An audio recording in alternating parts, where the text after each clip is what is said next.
যেন শ্রেয়ার কানের সেই কৃষ্ণ। হেই, মুখে মাছি ঢুকবে তো। গানটা শুনতে দে, কত সুন্দর গান গায় মেয়েটা। কি এবার বুঝলি তো আমি শুধু শুধু বলি না? তো বল, কয় বালতি ক্রাশ খেয়েছিস? আমি ক্রাশ খেতে যাব কেন বন্ধু? সত্যি কথা বলতে আমি না মেয়েটার প্রেমে পড়ে গেছি। এটা মেয়ে না, অপ্সরা। বলেছিলাম তো যে আমার ক্রাশ। হপ, ও আমার প্রথম প্রেম। তোর ক্রাশ কেমনে? ভাবির প্রেমে পড়েছিস? এসব বাদ দে, ধর্মে সইবে না এসব পাপ। তুই কি ওনাকে বিয়ে করছিস যে আমার ভাবি? উনি জেগে জেগে স্বপ্ন দেখা বন্ধ কর। কেন, তোর জলে কেন? আমার জ্বলছে কোথায়? আমি জাস্ট বলছি তোকে। আচ্ছা, তুই এখানেই থাক, আমি আসছি। এইদিকে শ্রেয়ার গান শেষ হয়েছে। শ্রেয়া স্টেজ থেকে নেমে মাঠের একটু আড়ালে ফোনে কথা বলছিল। তখনই রাজ সেখান দিয়ে হিসু করে ফিরছিল। হঠাৎ মাঠের মাঝখানে অন্ধকারে কাউকে দেখে রাজ প্রথমে একটা ঘাবড়ে যায়, পরে ফোনে কথা বলছে শুনে এগিয়ে যায়। দূর থেকে লক্ষ্য করে আর কথার কণ্ঠস্বর শুনে বুঝতে পারে যে এটি শ্রেয়া। রাজ দ্বিধায় পড়ে যায়, যাবে কি যাবে না, যাবে কি যাবে না, এমন ভাবতে ভাবতে এক পা দুপা করে এগিয়ে যায় রাজ। মিস, আপনি কি বিজি? আমি বিজি না, বাট আপনাকে চিনলাম না তো। আমাকে আপনি চিনবেন না, আমি তেমন বিখ্যাত কেউ না, তবে আমি আপনাকে চিনি। তো বলুন আমি কে? আপনার দুইটা পরিচয় আছে, একটা সারা দুনিয়া জানে, আরেকটা আমি ছাড়া কেউই জানে না। ও আচ্ছা, তো বলেন শুনি। প্রথমত, আপনি শ্রেয়া, যিনি একজন বিখ্যাত গায়িকা আর অনেক ফ্যান ফলোয়ার। আর দ্বিতীয়ত, আপনি শ্রেয়াই কিন্তু আমার মনের রানী। আপনাকে প্রথম দেখেই এমন ক্রাশ খাওয়া খেয়েছি, আমাকে যে যত বড় বাসি দিক না, আমার কিচ্ছু যায় আসে না। ধন্যবাদ, আপনার কথা শুনে খুশি হলাম আমি। শুধু খুশি হলে হবে, আমার সাথে কফি খেতে যেতে হবে। মানে আমি আপনার সাথে কফি খেতে যাব কেন? প্রশ্নটা একটু কঠিন হলেও এর জবাব আমার কাছে আছে। যেমন? এখানে এত মানুষ থাকতে কেউ এই সময় মাঠে এসেছে? না তো। এখানে এত মানুষ থাকতে কারোর সাথে আপনার কথা হয়েছে? না, হয়নি। আর এখানে এত ফ্যান থাকতেও কেউ আপনাকে কফি খেতে যাওয়ার জন্য জিজ্ঞাসা করতে পেরেছে? না। এর মানে এখন কি দাঁড়ায়? আমাকে আপনার সাথে কফি খেতে যেতে হবে? আমার বলার সাধ্য ছিল, আমি বলেছি। এখন আপনি যদি যেতে চান খুশি হব, না হলে ওই যে ওইখানে দাঁড়িয়ে থাকা ফ্যানদের একজন ভেবে নেব নিজেকে। থাক, আর কষ্ট খেতে হবে না। তবে আমি কফি খাই না, আমি আদা দিয়ে চা খাই। কোনো ব্যাপারই না, আসুন আজকে আপনাকে স্পেশাল চা খাওয়াবো। তার আগে ওয়েট, এই চশমাটা নেন। চশমা পড়তে যাব কেন রাতের বেলায়? আপনাকে চেনে না এমন একটাও ছেলে দেশে আছে? চা খেতে গিয়ে যদি চিনে ফেলে? ও রাইট, সরি, আসলে মাথায় ছিল না একদমই।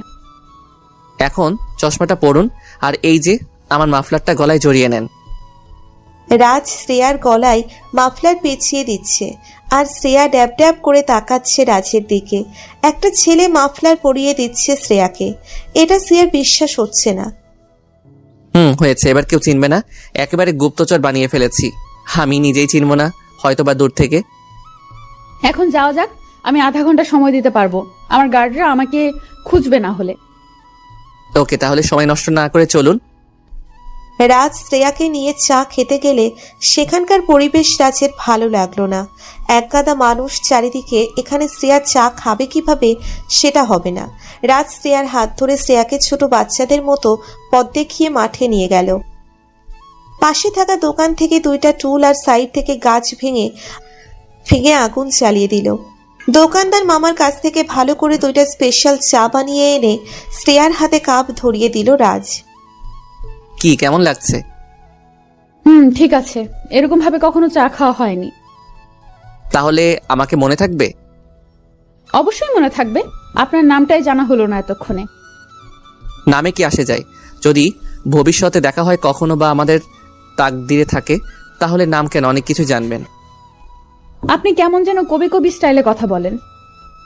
কবি তো আপনার জন্য কবিতা লিখতে চাই, বাট আপনি বোঝেন না। কিছু বললেন? না, তেমন কিছু না। এই শুনুন, আমাকে না এখন যেতে হবে, আমি যাই কেমন? যাই বলতে নেই, বলুন আসি। আপনার সাথে পরিচিত হয়ে ভালো লাগলো, খুবই ভালো আপনি। আপনিও খুব মিষ্টি। আচ্ছা আসি তাহলে, কেমন? ওকে, দেখা হবে আবার। শ্রেয়া চলে যেতেই রাজ সেখানেই বসে রইল। স্টেজে উঠেই শ্রেয়া আবার গান ধরল, মিলন হবে কতদিনে আমার মনের মানুষেরও শনে। এই শালা, তুই এখানে বসে আছিস কেন? আমি পুরো মাঠে খুঁজে এলাম, বাট তুই নাই। এমনি একটু ব্যস্ত ছিলাম। এবার বলো, কেন খুঁজছিলি? শ্রেয়ার গান শুরু হয়েছে, শুনবি না? শুনছি তো এখন থেকে। তুই না এতক্ষণ টিকিট করলি? আমার টিকিটের দাম উঠে গেছে। কিভাবে উঠলো? তোকে বলবো বলবো ভাবতেছি, বাট তুই বিশ্বাস করবি না বললে। কি এমন কথা যে আমার বিশ্বাসই হবে না? শ্রেয়ার সাথে বসে এতক্ষণ গল্প করলাম, আর এই যে কাপ চাও খেয়েছি। হোয়াট? কখন? কিভাবে? আমাকে বললি না কেন? ওই, তুই শ্রেয়ার সাথে ওইখানে চা খেয়েছিস? হ্যাঁ, তো এখানে অবাক হওয়ার কি আছে? হ্যাঁ, আমি বিশ্বাস করি না।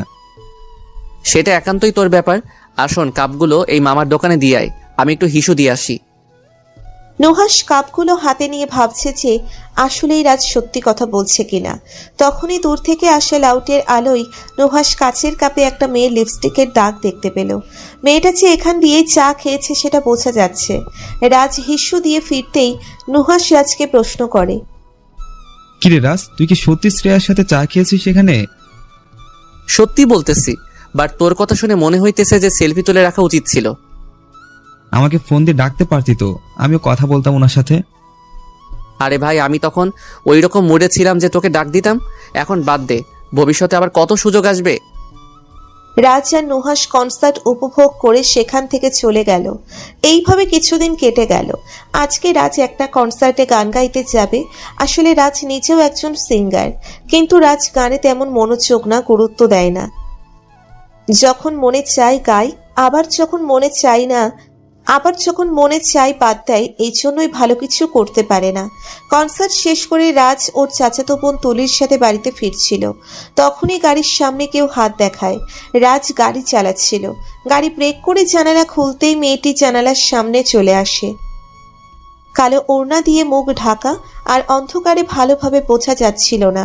তাই রাজ গাড়ির লাইট জ্বালালো। আমাকে একটু লিফট দেওয়া যাবে? হ্যাঁ, তবে আপনার কণ্ঠটা চেনা চেনা লাগছে। আমরা কি আগেও কথা বলেছি? এই আপনি আপনি আরে নামটাই তো বলেননি ওই দিন। আমি ইউটিউবে ভিডিওতে আপনার গান শুনেছিলাম, কি যেন নামটা? রাজ। হ্যাঁ, আপনি রাজ। দেখলেন, বললাম না যে নাম একাই জেনে যাবেন যদি আমাদের মাঝখানে ভাগ্য থাকে। তবে এখন এখানে কি করছেন?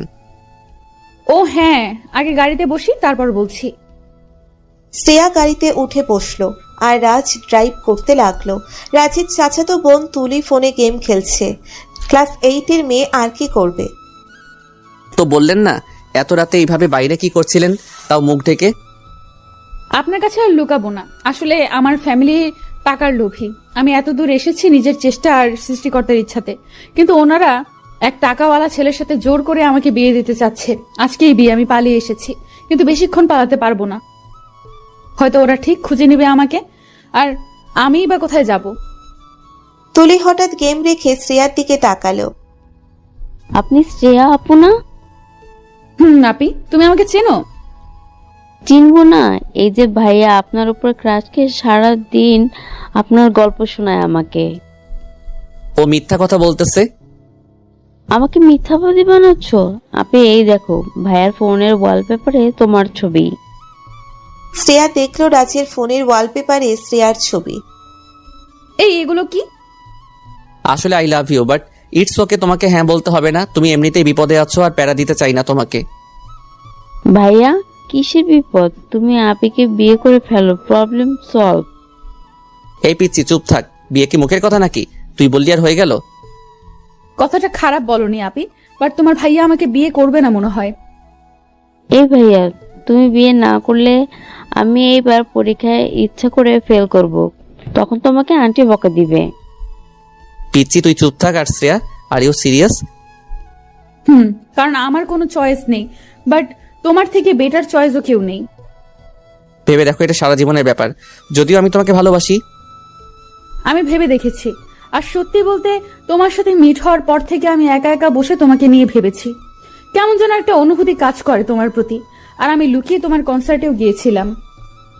কি বলবো বুঝতেছি না, বাট খুব খুশি খুশি লাগতেছে। তোমাকে আর কিছু বলতে হবে না, কাজী অফিসে নিয়ে আপিকে বিয়ে করে ফেলো, আন্টিকে আমি বোঝাবো। থ্যাঙ্কস পিচ্ছি। রাজ শ্রেয়াকে নিয়ে কাজী অফিসে গেল বিয়ে করতে। নুহাসকে ফোন করে ডাকা হলো, নুহাস সাক্ষী হলো। আসলে শ্রেয়াকে রাজের বউ হিসেবে দেখে ছেলেটা মারাত্মক শক খেয়েছে, কথা বন্ধ হয়ে গিয়েছিল ওর। রাজ বাড়িতে ফিরল শ্রেয়াকে নিয়ে। শ্রেয়াকে দেখে রাজের আম্মু অনেক খুশি হলেন, কারণ শ্রেয়ার যে চেহারা আর ব্যবহার যে কেউ মুগ্ধ হবে। শ্রেয়াকেও আর পছন্দের বিরুদ্ধে কাউকে বিয়ে করতে হলো না, আর রাজও নিজের পছন্দের মানুষটাকে জীবন সঙ্গী হিসেবে পেল।